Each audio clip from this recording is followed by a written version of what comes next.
আসসালামু আলাইকুম viewers, welcome to my channel এ কুকস ডায়েরি। আজকে আপনাদেরকে একটা নতুন রেসিপি করে দেখাবো। সেটা হচ্ছে তুলার ডান্ডি মাছের ডিম ভুনা। এই যে এইগুলো হচ্ছে তুলার ডান্ডি মাছের ডিম।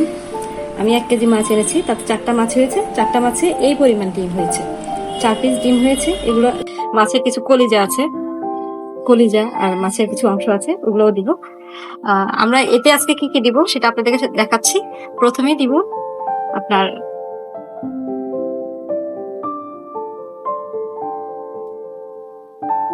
হাফ চা চামচ হলুদের গুঁড়া,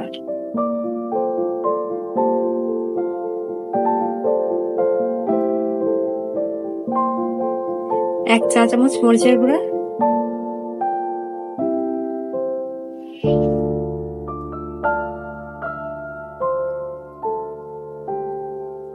1/2 চা চামচ লবণ, আর দিব রসুন বাটা। রসুন বাটা আমি একটু বেশিই দিব, আমার কাছে রসুন বাটা ভালোই লাগে।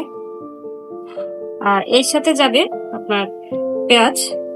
পেঁয়াজ একটু বেশি দিলে এটা মজা হয়, পেঁয়াজ আপনি যত বাড়িয়ে দিবেন ততই মজা। আর কাঁচামরিচটাও একটু বাড়িয়ে দিব, এই যে কাঁচামরিচটাও বাড়িয়ে দিব। আর টমেটো এখন তো নতুন সিজন আসছে, শীতকালীন টমেটো অনেক মজার সময় টমেটো পাওয়া যায়। এই যে টমেটো। এখন আমি এই সবগুলো উপকরণ ভালো মতো হাত দিয়ে চটকে মেখে নেব।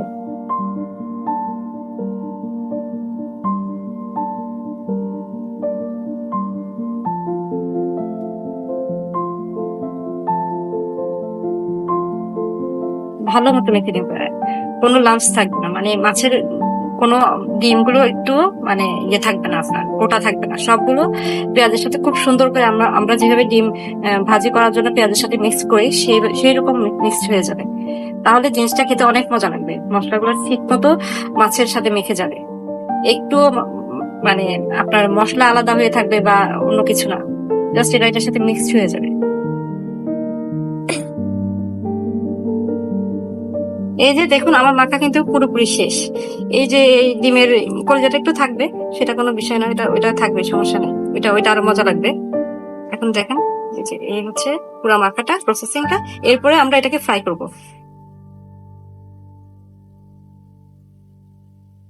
এখন আমরা সরিষার তেল দিয়ে দিচ্ছি ফ্রাই প্যানে।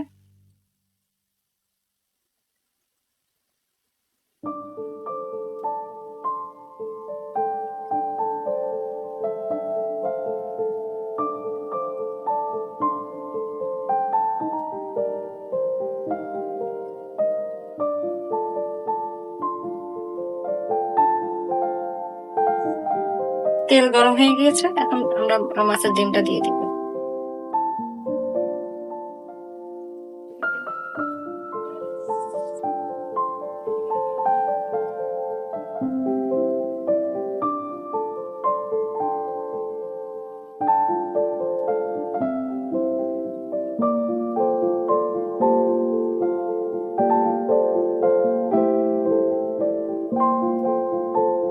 আমরা প্রথমে এটাকে হালকা করে মানে ভাজি করে নিব। আমরা এটাকে ভাজি করে এরপরে এখানে আমরা একটু পানি অ্যাড করব। পানি অ্যাড করার পরে আমার মশলাগুলা, পেঁয়াজ, কাঁচামরিচ, মশলা যা আছে এগুলো সব সিদ্ধ হয়ে যাবে। এইভাবে ডিম ভাজি করলে ডিম ভাজিটা অনেক মজা হয়, অনেক মজা।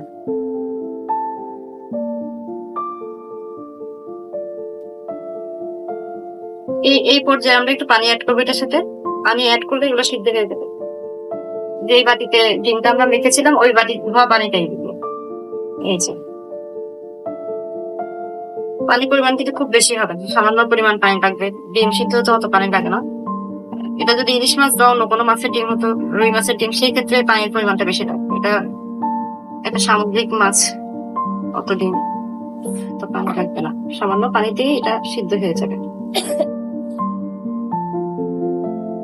সাথে আমার এই মশলাগুলো সিদ্ধ হয়ে যাবে।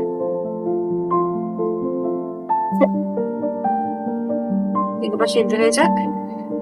হ্যাঁ, ঠিক আছে, আমরা একটু পরে দেখছি যে এটা যখন ফ্রাই হয়ে যাবে তখন রং খেয়ে নেবে।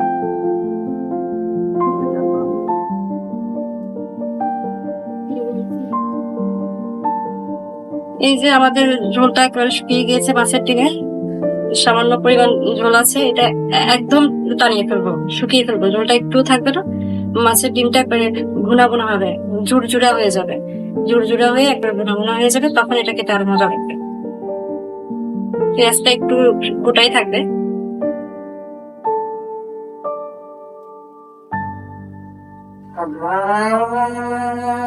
এটাকে আমি অনেকক্ষণ নেড়ে নেড়ে নেড়ে নেড়ে ঝোলটা শুকিয়ে ফেলবো। এই যে একবারে ভাজি ভাজি হয়ে গেছে, এটা একবারে ড্রাই হয়ে গেছে, একটুও কিন্তু পানি নাই এটাতে, ঝুরঝুরা হয়ে গিয়েছে একেবারে। এই এই কনসিস্টেন্সিটাই সবচেয়ে বেটার। এই ডিম ভুনাটা খেতে মজা লাগবে অনেক, এটাতে কোনো পানি নেই, একদম ঝুরঝুরা, একদম ঝুরঝুরা হয়ে গিয়েছে। এখন এটা আমি সার্ভ করবো।